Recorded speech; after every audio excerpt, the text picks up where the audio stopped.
Dear students, today we will discuss the topic of relative velocity.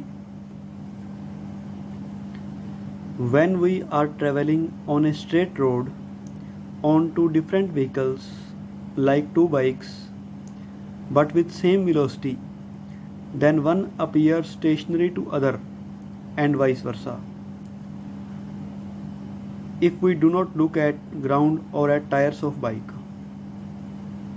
बच्चों, अगर दो अलग अलग बाइक पर सेम वेलोसिटी के साथ एक स्ट्रेट रोड पर ट्रैवल कर रहे हैं तो दोनों पर्सन एक दूसरे के रिस्पेक्टिव रेस्ट पर होंगे या एक दूसरे के लिए रेस्ट पर होंगे अगर वो सड़क या बाइक के टायर्स को नहीं देखते तो।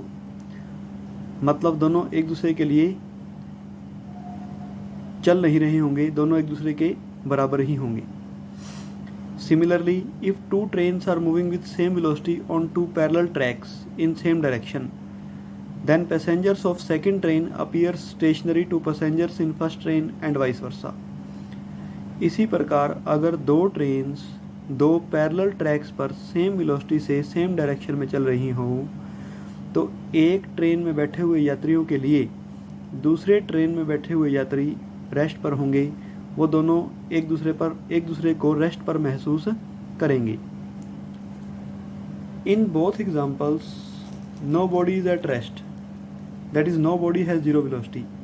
दोनों एग्जाम्पल में किसी भी बॉडी की वेलोसिटी जीरो नहीं है, सभी बॉडीज चल रही हैं, लेकिन फिर भी वो दोनों एक दूसरे के लिए रेस्ट पर हैं, एक दूसरे को रेस्ट पर दिखती हैं या एक दूसरे को रेस्ट पर महसूस करती हैं। It is a velocity of one object with respect to other object which is zero. तो यहाँ पर जीरो क्या है? एक ऑब्जेक्ट की दूसरे ऑब्जेक्ट के with respect to velocity zero है, क्योंकि वो दोनों बराबर स्पीड से चल रहे हैं या बराबर वेलोसिटी से चल रहे हैं और सेम डायरेक्शन में चल रहे हैं। तो the velocity of an object with respect to other object moving और stationary is called as relative velocity. तो किसी एक ऑब्जेक्ट की वेलोसिटी किसी दूसरे ऑब्जेक्ट के विद रिस्पेक्ट टू, वो दूसरा ऑब्जेक्ट मूविंग और स्टेशनरी भी हो सकता है, उसे हम रिलेटिव वेलोसिटी कहते हैं। Velocity of an object with respect to some other object moving और stationary is called as relative velocity, उसे हम रिलेटिव वेलोसिटी कहते हैं। In this part we will discuss about relative velocity in one dimension only. तो जैसा आपको पता है कि हम मोशन इन स्ट्रेट लाइन पढ़ रहे हैं, मतलब मोशन इन वन डायमेंशन पढ़ रहे हैं, तो यहाँ पर हम रिलेटिव वेलोसिटी भी वन डायमेंशन में ही डिस्कस करेंगे। Relative velocity in two dimensions को हम नेक्स्ट पार्ट में डिस्कस करेंगे।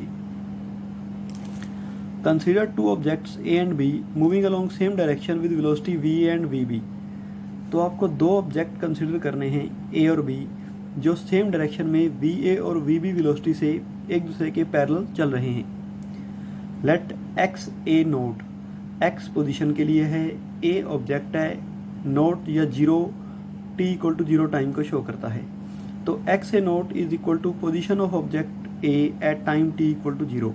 तो X A naught A object की time T equal to zero पर पोजीशन शो करता है, X B naught B object की T equal to zero time पर पोजीशन शो करता है। Then position of objects A and B after time T will be given by.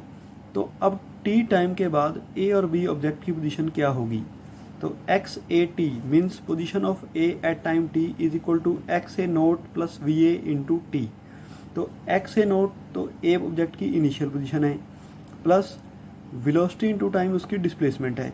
तो उसकी initial position में उसकी डिस्प्लेसमेंट जो टी टाइम में हुई है वो ऐड कर दी जाए तो उसकी टी टाइम पर पोजीशन आ जाएगी।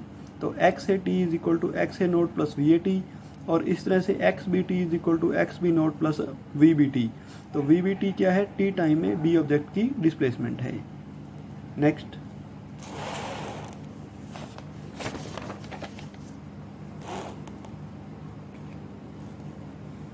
Then the shortest distance between object A and B at time T will B. अब टी टाइम पर दोनों ऑब्जेक्ट्स के बीच का शॉर्टेस्ट डिस्टेंस, मतलब उन दोनों के बीच का डिस्प्लेसमेंट कितना है, वो हम इनके डिफरेंस से निकाल सकते हैं। X B T minus X A T, मतलब टी टाइम पर दोनों की पोजीशन का difference is equal to X B naught minus X A naught plus V B minus V A into T. ये हमने फर्स्ट इक्वेशन को second equation में से माइनस किया है। तो फाइनल डिफरेंस इन पोजीशन, दोनों ऑब्जेक्ट की टी टाइम पर पोजीशन में difference is equal to initial difference in their position plus velocity of B respect to A into time T. तो यहाँ पर जो term V B minus V A है represent the velocity of object B with respect to object A, that is relative velocity of B respect to A. तो ये जो V B minus V A term है ये B object की A object के respect to velocity को show करती है, मतलब बी की ए के रिस्पेक्ट टू रिलेटिव वेलोसिटी को शो करती है, और इसे हम वी बी ए से शो करते हैं। तो V B A is equal to V B minus V A हो जाएगा। Similarly the relative velocity of A respect to B is given by, इसी तरह से हम ए ऑब्जेक्ट की बी के रिस्पेक्ट टू वेलोसिटी को V A minus V B लिखेंगे। तो अगर आपने बी की ए के रिस्पेक्ट टू वेलोसिटी निकालनी है तो V B minus V A करोगे, और जब आपने ए की बी के रिस्पेक्ट टू वेलोसिटी निकालनी है तो V A minus V B करोगे। ध्यान रखना है कि ये दो फार्मूले किस केस में है, जब दोनों ऑब्जेक्ट सेम डायरेक्शन में चल रहे हों। जब दोनों ऑब्जेक्ट डिफरेंट डायरेक्शन में चल रहे होंगे तो उनकी रिलेटिव वेलोसिटी को हम नेक्स्ट पार्ट में निकालेंगे, अभी आगे करेंगे उसको हम। केस 1,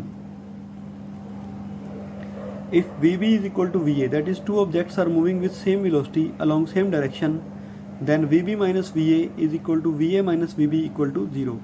अगर दो ऑब्जेक्ट सेम वेलोसिटी से सेम डायरेक्शन में चल रहे होंगे तो दोनों की एक दूसरे के रिस्पेक्ट टू वेलोसिटी 0 होगी, that is relative velocity of both with respect to each other will be 0, and X B T minus X A T is equal to X B naught minus X A naught, और उनकी T time पर position का difference उनकी initial position के difference के equal ही होगा, क्योंकि वो दोनों सेम वेलोसिटी के साथ सेम डायरेक्शन में चल रहे हैं। तो जितना उनकी इनिशियल पोजीशन में डिफरेंस था, थोड़े टाइम बाद भी उनकी पोजीशन का डिफरेंस वही रहेगा, क्योंकि दोनों बराबर वेलोसिटी से बराबर डायरेक्शन में सेम डायरेक्शन में चल रहे हैं। For example let X A not is equal to 10 metre, X B not is equal to 5 metre. मान लो ए ऑब्जेक्ट की इनिशियल पोजीशन 10 मीटर है और बी ऑब्जेक्ट की इनिशियल पोजीशन 5 मीटर है, और ए की वेलोसिटी 10 मीटर पर सेकंड है, बी की वेलोसिटी भी 10 मीटर पर सेकंड है, सेम डायरेक्शन में है। तो then X B T minus X A T is equal to X B naught minus X A naught is equal to 10 minus 5 is equal to 5 metre at all times. तो दोनों की final position का difference उनकी initial position के difference मतलब 5 metre के equal ही रहेगा हर time पर, क्योंकि वो दोनों सेम डायरेक्शन में सेम वेलोसिटी से चल रहे हैं।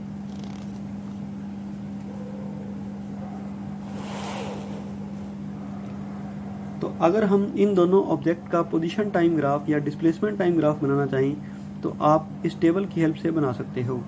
यहाँ पर हमने ए की पोजीशन, बी की पोजीशन और टाइम टी नोट किया हुआ है। टाइम टी 0, 1, 2, 3, 4, 5 सेकेंड है। ए की इनिशियल पोजीशन को हमने 10 मीटर लिया था और बी की इनिशियल पोजीशन को हमने 5 मीटर लिया था। अब ए तो 10 मीटर पर सेकंड की स्पीड से चल रहा है, इसलिए 1 सेकंड पर वो 20 पर पहुंच जाएगा, 2 सेकंड पर 30, 3 सेकंड पर 40, 4 सेकंड पर 50 और 5 सेकंड पर 60 मीटर पर पहुंच जाएगा, क्योंकि ए की वेलोसिटी 10 मीटर पर सेकंड है। अब बी जो है वो भी 10 मीटर पर सेकंड की वेलोसिटी से चल रहा है, तो उसकी 0 टाइम पर पोजीशन 5 मीटर थी। अब 1 सेकंड पर उसकी पोजीशन 15 मीटर, 2 सेकंड पर उसकी पोजीशन 25 मीटर, फिर 3 सेकंड पर 35, 4 सेकंड पर 45 और 5 सेकंड पर 55 मीटर हो जाएगी। अब अगर हम ए और बी दोनों की पोजीशन को टाइम के साथ ग्राफ में प्लॉट करें तो ए के पॉइंट्स हमने डॉट से शो किए हुए हैं और बी के पॉइंट्स हमने क्रॉस से शो किए हुए हैं। तो दोनों की पॉइंट्स को ग्राफ में शो करने के बाद अगर हम इन पॉइंट्स को मिलाते हैं तो हमें स्ट्रेट लाइन ग्राफ मिलेगा। द पोजीशन टाइम और displacement time graph of two objects moving with same velocity along same direction are parallel to each other. तो इस तरह से अगर दो ऑब्जेक्ट सेम वेलोसिटी से सेम डायरेक्शन में मूव कर रहे हों तो उनके पोजीशन टाइम या डिस्प्लेसमेंट टाइम ग्राफ एक दूसरे के पैरेलल आते हैं। Note, slope of both graph line is same, that is velocity of two object is same. तो आप देख सकते हो दोनों ग्राफ लाइन का स्लोप, दोनों ग्राफ लाइन की ढलान सेम है, बराबर है। इसका मतलब दोनों की वेलोसिटी भी बराबर है, क्योंकि स्लोप हमें वेलोसिटी बताता है। Second, distance between two object is same throughout the motion. दोनों ऑब्जेक्ट्स के बीच का डिस्टेंस पूरे मोशन में बराबर है, because they are moving with same velocity and the distance is equal to initial distance between them, that is 5 metre. आप चाहे 0 सेकंड पर, चाहे 1 सेकंड पर, चाहे 2 सेकंड पर, चाहे 3 सेकंड पर, चाहे 4 सेकंड पर, किसी भी टाइम पर ए और बी की पोजीशन में डिफरेंस निकालो, दोनों के बीच का डिफरेंस आपको 5 मीटर ही मिलेगा, मतलब वो इनिशियल डिफरेंस के इक्वल ही मिलेगा। तो इस तरह से आप इन दोनों ऑब्जेक्ट का पोजीशन टाइम ग्राफ बना सकते हो। तो बच्चों, ये दो ऑब्जेक्ट की रिलेटिव वेलोसिटी की बात है। इसका केस 1 हमने आज डिफरेंस किया है। आगे केस 2, केस 3, केस 4 हम नेक्स्ट लेक्चर में डिस्कस करेंगे। Thank you.